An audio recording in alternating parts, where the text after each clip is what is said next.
Most e-commerce brands never crack the code of scaling spend. In fact, most brands hit a wall of diminishing returns and they're never able to spend more money and make more money at the same time. So what that might look like for you is you're spending $1,000 a day, you try to get to $2,000 a day, and your revenue only goes up by $100. What we need to do instead is follow a really regimented structure that involves testing, creative flow, making sure that we're scaling up in the right spots, using a bid cap strategy, and really setting ourselves up for the absolute optimal success in our Facebook ads account to scale effectively. What we're going to do in this video is actually walk through one of our high performing ad accounts right now that over the last 30 days has spent around $60,000 in ad spend. And more importantly, this same brand drove over $200,000 in revenue. So that means they drove a 3.45 ROAS on that $60,000 in spend. Taking a look inside the account, we're looking at the last 30 days and I'm going to organize by spend for you. And what we're going to see is we spent $60,000 to drive $206,000, nearly $207 in total revenue. We drove 1,100 purchases at a $53 cost per acquisition. And most important, we did this at a 3.43 ROAS. There's some other metrics in here that are generally really important to look at. For example, our CPM was extremely low. $6 is a very effective CPM, and that has to do with our structure and our ad strategy. And in conjunction with that, we saw only a 69-cent CPC. This account has completely turned around in the last 30 days since we started managing it, really because we have such a clear and clean structure in place that allows for all of these metrics to be literally as best as they have ever been. So first things first, you're going to notice we have 3 prospecting campaigns. We have 2 retargeting campaigns. In the case of this brand, we have to make modifications. In this account, the first thing we have here is our primary core prospecting bid caps campaign. The second account we have is a bid caps Instagram post campaign. We then have a bid cap catalog campaign. On the retargeting side, we have a primary retargeting campaign and a catalog retargeting campaign. The very first campaign, our core campaign, this is our primary prospecting campaign. What we have here is all broad and interest-based ad sets. The most important part here is that our bid cap is generally set to the same number across the board. That is not a hard and fast rule. You might need to adjust your bid caps according to different metrics. But in this case, we've found that very simple $100 bid control that we put in place here has been the most effective for this account. Moving to the second campaign, we have the bid caps post campaign. This campaign uses a very, very similar structure. However, all of the creative is actually just being pulled from the post IDs directly on Instagram. Don't get this confused with boosting a post, because boosting a post basically is a reach tactic. That's not what we're doing here. In this case, we are literally taking the Instagram post, we are pulling it into the ad set that we're targeting, and instead of just sharing it to anyone, we are targeting it to a specific audience, or we are trafficking it as a conversion campaign. The third campaign we have set up here is a normal prospecting campaign, but it's using a catalog. Now, what you might notice is at the ad set level, we actually have a variety of different ad sets here. 1, 2, 3 are broad, and then we have a variety of interests that we're running as well. These interests did just launch, so there's not too much data hanging out here yet, but overall, this single campaign drove $16,000 in spend at $57,000 in revenue. The retargeting campaigns function just like the prospecting campaigns, except the quick difference is that they are actually targeting retargeting segments. In this case, we kept it really, really simple. What we've done here is we have a visitors 30-day ad set. If you go down into our settings of our campaign, we could actually see that all we are doing here is using a visitors 30-day source. Now you can see here we do have a multi-data source. So this is a custom audience that we built that also includes our Klaviyo data. Basically, we're just backing up this data one extra time. On the purchase 180 day, we do the exact same thing. We're literally just taking the Klaviyo list plus the pixel list of people who have purchased in the last 180 days for this brand, and we're retargeting them. Let's actually dive into some of the settings within these campaigns. We are using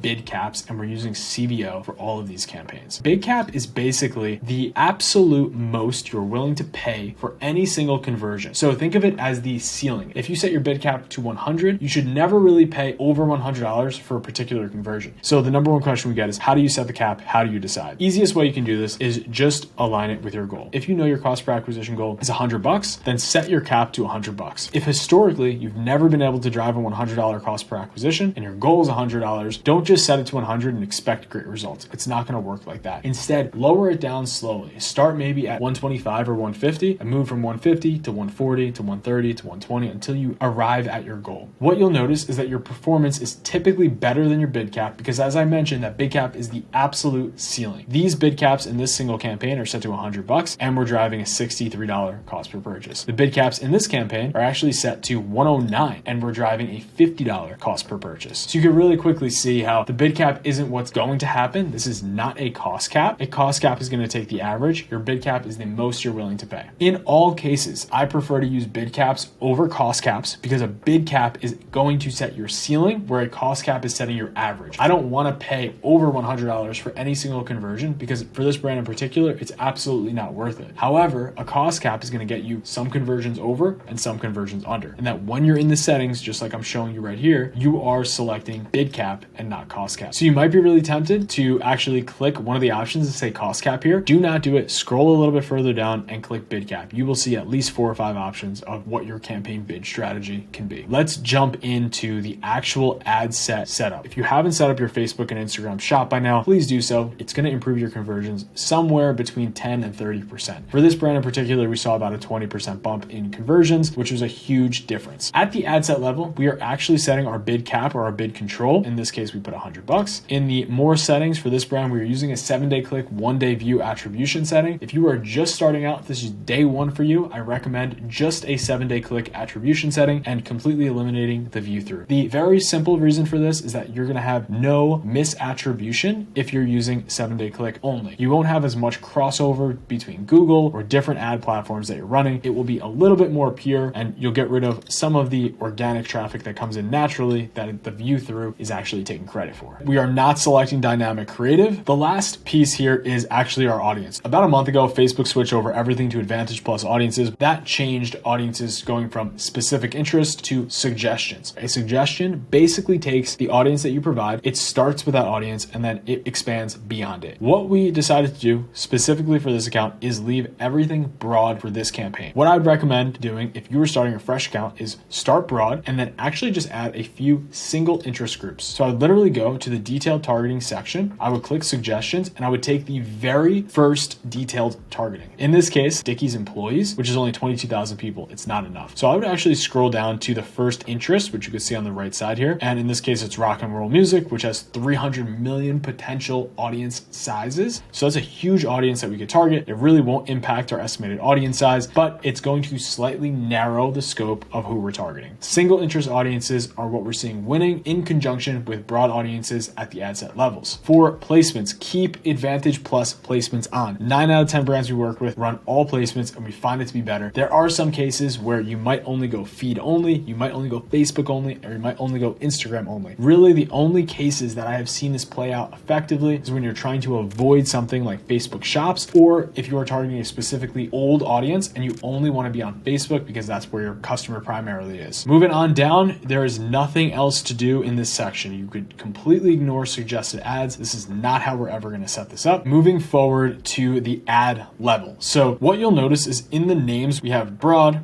images, pack 2, pack 3, and so on. We like to separate every single creative rollout into a new ad set. So I don't like to inject new ads into an existing ad set because then we reset the learning every single time. What we prefer to do is every time we're injecting a new group of ads, we create a specifically new ad set for those. I don't care how many of the same exact audience targeting I'm doing. We just want to make sure that our creative is separated so everything gets a fair shot at running. In this pack 3, we have 10 different images that are running. And then in pack 2, we have 8 different videos that are running. And then in pack 2 images, we have 13 different images that are running as well. It's a completely different grouping of creatives every single time. If we were to get delivered creative today, we would create a new ad set, start it fresh, give it its own shot, because we always want to give every single creative that we're running a chance. So one of the best things about bid caps is that they are much more stingy with what they're pausing down. For example, an ad that normally in a lowest cost or a highest volume campaign, which is what 9 out of 10 accounts are running right now, is going to actually just keep getting spent because Facebook's given the allowability to spend on it. When you don't put any parameters on something, it's just going to keep spending. Instead, in the bid cap setup, what we've noticed, when an ad is getting a lot of spend, it will continue to perform. If an ad is not getting a lot of spend, it will really die off quick, meaning an ad could potentially just get like $20 of spend total over its lifetime, and you never really have to pause it. However, we don't really let it go that far because that management would just be a little too easy and truthfully probably not that effective. What we like to do instead is still at minimum once a week, still run through the account and make sure we're pausing down the ads that need to get paused. So moving forward to our Instagram post campaign, specifically looking at the ad set and the ad level. So the key to this whole thing is that we're actually able to use the social proof from the native Instagram Instagram post and actually use it in an ad. All you have to do is create a new ad, go to the ad setup, click use existing post, and then simply click change post. And once you do this, you'll be prompted with dozens of different Facebook and Instagram posts. We like to go to Instagram, filter by feed. And once you're down here, you can just choose whichever you want. Now you can see really quickly in the case of this brand, we're dealing with 5, 6, 4,000 likes, 39 comments, 156 comments, 94 comments. These are very, very popular posts. We want to use that to our advantage. That setup is something I recommend for everyone. Whether you are a brand operator, an agency that's watching this, or just a consultant, I highly, highly recommend you implement this campaign. But be careful.